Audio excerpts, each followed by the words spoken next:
Point एक के बारे में हम कुछ पढ़ लें बाबू। जैसे सबसे पहले इसमें एक सूत्र हमको पता होना चाहिए, वृत्त का क्षेत्रफल। वृत्त का क्षेत्रफल का सूत्र होता है बाबू पाई आर स्क्वायर, ये हमको आना चाहिए। नंबर 2 एक सूत्र इसमें प्रयोग होता है वृत्त की परिधि। वृत्त की परिधि, वृत्त की परिधि का सूत्र क्या होता है बाबू? 2 पाई आर स्क्वायर। 2 पाई आर होता है, 2 पाई आर होता है बाबू। क्या होता है? 2 पाई आर होता है। समझ लीजिए ये कोई वृत्त है। क्या है बाबू? वृत्त है। और ये इसका क्या है? केंद्र है। वृत्त का ये क्या है? केंद्र है, जिसका नाम क्या है? ओ है। वृत्त के केंद्र से, है ना, यहां तक की, यानी वृत्त के केंद्र से वृत्त को तक मिलाने वाली रेखा को क्या कहा जाता है? त्रिज्या कहा जाता है। ये वो हो गया। फिर वृत्त के एक छोर से वृत्त के दूसरे छोर तक केंद्र से होकर जाने वाली रेखा को वृत्त का व्यास कहा जाता है, यानी डी कहा जाता है। क्या कहा जाता है? डी कहा जाता है। और वृत्त के एक छोर को दूसरे छोर से मिलाने वाली रेखा जो केंद्र से होकर न जाती है उसे क्या कहा जाता है? जीवा कहा जाता है। क्या कहा जाता है बाबू? जीवा। और इस वाले को, ये जो हमारा दिख रहा है, इसको हम लोग कहते हैं परिधि। क्या कहते हैं बाबू? परिधि कहते हैं। इसको हम क्या कहते हैं? परिधि कहते हैं। फिर देखिए, जैसे कभी कभी हम लोगों से पूछता है, जैसे जीवा। क्या पूछा? जीवा। तो देखिए ये रेखा जो वृत्त के एक केंद्र से दूसरे केंद्र से, मतलब वृत्त के एक छोर से दूसरे छोर तक हो जाए उसे क्या कहते हैं? जीवा। जैसे ये ए बी हो गया। उसके बाद हमको एक चीज और पढ़ना, छेदक रेखा। जैसे ये केंद्र ओ हो गया, मान लीजिए कोई रेखा इस पार से उस पार चली गई, इसी को कहा जाता है छेदक रेखा। कौन सी रेखा बाबू? छेदक रेखा, जो वृत्त के इस पार से उस पार चली जाती है। फॉर एग्जाम्पल समझिए, जैसे स्पर्श रेखा। कौन सी रेखा? स्पर्श रेखा। यहाँ ये इसको स्पर्श करे ना त्रिभुज, इसको क्या नाम है? वृत्त को, तो इसको कौन सी रेखा कहा जाता है? स्पर्श रेखा। इसका नाम दे दीजिए एक्स, उसका नाम वाई। ये बिंद है, इस यहीं मिली है ना, इसको कहा जाता है स्पर्श बिंदु। क्या कहा जाता है? स्पर्श बिंदु कहा जाता है। इतनी चीजें हमको आनी चाहिए। जैसे कभी कभी पाई का मान, हम लोग पता है कि पाई का मान कितना होता है? 22/7। और पाई का मान ही कितना रख सकते हैं? कहीं कहीं 1.314 भी रख सकते हैं। पाई बराबर होता है बाबू परिधि बटे व्यास। परिधि बटे क्या होता है? व्यास। ये पाई के बराबर होता है। इतनी चीजें हमको आनी चाहिए बाबू। डियर स्टूडेंट, आज हम लोग पढ़ेंगे बाबू प्रश्नावली 10.1। इसके बारे में हम लोग आज पढ़ेंगे बाबू 10.1 के बारे में। चैप्टर का नाम है वृत्त। आज हम लोग पढ़ेंगे वृत्त के बारे में। वृत्त के पहले हमने 2 परमें आप लोगों को पढ़ा दिया है, वीडियो में देख लीजिएगा। अगर परमें नहीं जानेंगे तो आप हल नहीं कर पाएंगे। देखिए क्वेश्चन नंबर 1 है बाबू, एक वृत्त में कितनी स्पर्श रेखाएं खींची जा सकती हैं? एक वृत्त में अनंत स्पर्श रेखाएं खींची जा सकती। कितने बाबू? अनंत, यानी अनेक लिख लीजिए, अनंत लिख लीजिए। जैसे समझिए ये कोई वृत्त है, कोई क्या है? वृत्त है। यहाँ मान लीजिए यहाँ से एक रेखा हो गई, यहाँ से एक रेखा हो गई, यहाँ से एक रेखा हो गई, यहाँ से एक रेखा हो गई, यहाँ से एक रेखा हो गई, यहाँ से एक रेखा हो गई, यहाँ से एक, मतलब अनंत रेखाएं क्या हो सकती हैं बाबू? खींची जा सकती हैं। अगला देखिए, क्वेश्चन नंबर 2 कह रहा है रिक्त स्थानों की पूर्ति कीजिए। नंबर 1 कह रहा है किसी वृत्त की स्पर्श रेखा उसे, जैसे कोई वृत्त है, मान लीजिए नंबर एक ये मान लीजिए कोई क्या है बाबू? वृत्त है। कह रहा है किसी वृत्त की स्पर्श रेखा उसे, है ना, किसी वृत्त की स्पर्श रेखा खाली जगह है उसे बिंदु पर क्या करती? प्रच्छेदित करती है। ये हमको बताना है। अब देखिए ये मान लीजिए कोई रेखा है, एक ही बिंदु पे तो प्रच्छेदित कर रही है। एक बिंदु, कितने बिंदु पे बाबू? एक बिंदु पर प्रच्छेदित करेगी। फिर क्या कह रहा है? नंबर 2 कह रहा है वृत्त को 2 बिंदुओं पर प्रच्छेदित करने वाली रेखा को, देखिए ये वृत्त है मान लीजिए, 2, क्या कह रहा है? वृत्त को 2 बिंदुओं पर, मान लीजिए ये कोई बिंदु ऐसे गई, 2 बिंदुओं पर प्रच्छेदित करने वाली रेखा को भैया छेदक रेखा कहते हैं। कौन सी रेखा बाबू? छेदक रेखा। छेदक रेखा कहते हैं।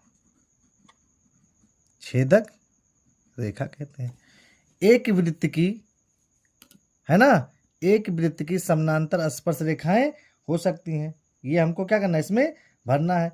एक वृत्त की 2 समानांतर स्पर्श रेखाएं हो सकती है। मान लीजिए ये कोई वृत्त है, फॉर एग्जाम्पल मान लीजिए इसकी दो समानांतर रेखाएं हो सकती हैं वृत्त की। देखिए एक ये हो गई और एक ये हो गई बाबू, दो।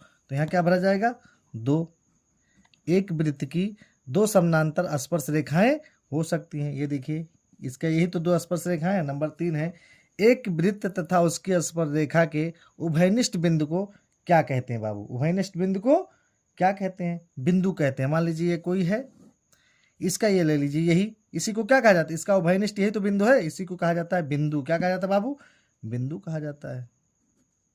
क्या कहा जाता है? बिंदु कहा जाता है। क्वेश्चन नंबर 2 देखिए, जो कि वेरी वेरी वेरी इंपॉर्टेंट है, सबसे ज़्यादा इंपॉर्टेंट ये क्वेश्चन है, very very very important question है बाबू। अक्सर ये पूछा जाता है बोर्ड के पेपरों में, अक्सर ये क्वेश्चन बोर्ड के पेपरों में पूछता है। तो आप लोग इसको क्या करिए, जानिए।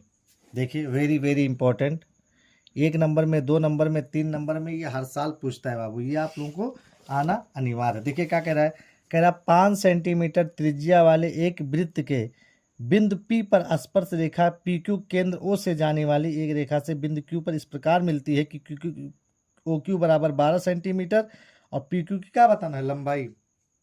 समझिए फिर से क्या रहा है क्वेश्चन। देखिए कह रहा है कि कोई एक वृत्त है ना बाबू, वृत्त है, इसका केंद्र क्या है, O है। क्या है बाबू? O है।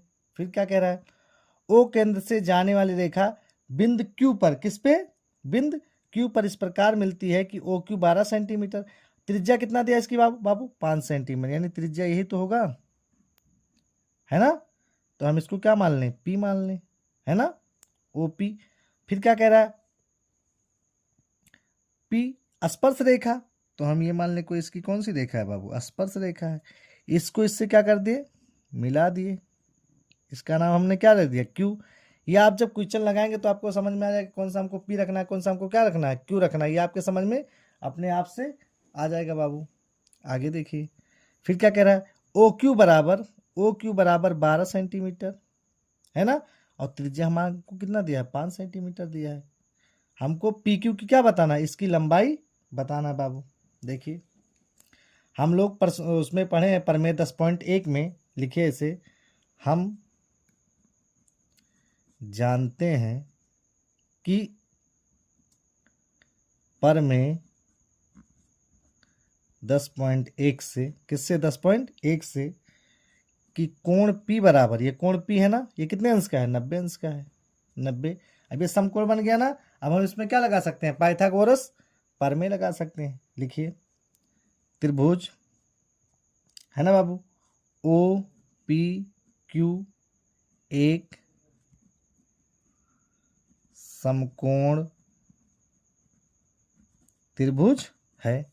समकोण क्या है बाबू, त्रिभुज है। अब देखिए समकोण त्रिभुज क्या लगा सकते हैं, हम सूत्र लगा सकते हैं पाइथागोरस में, कि कर्ण का वर्ग बराबर आधार का वर्ग धन लंब का वर्ग। कर्ण हमारा क्या है बाबू, OQ यानी 12 का स्क्वायर, आधार हमारा क्या है बाबू, OP यानी 5 का स्क्वायर, और प्लस लंब का स्क्वायर हमको ज्ञात करना है। 12 बराबर हम 144, 5 25 प्लस लंब स्क्वायर, यानी लंबाई हमसे पूछा है बाबू। आगे देखिए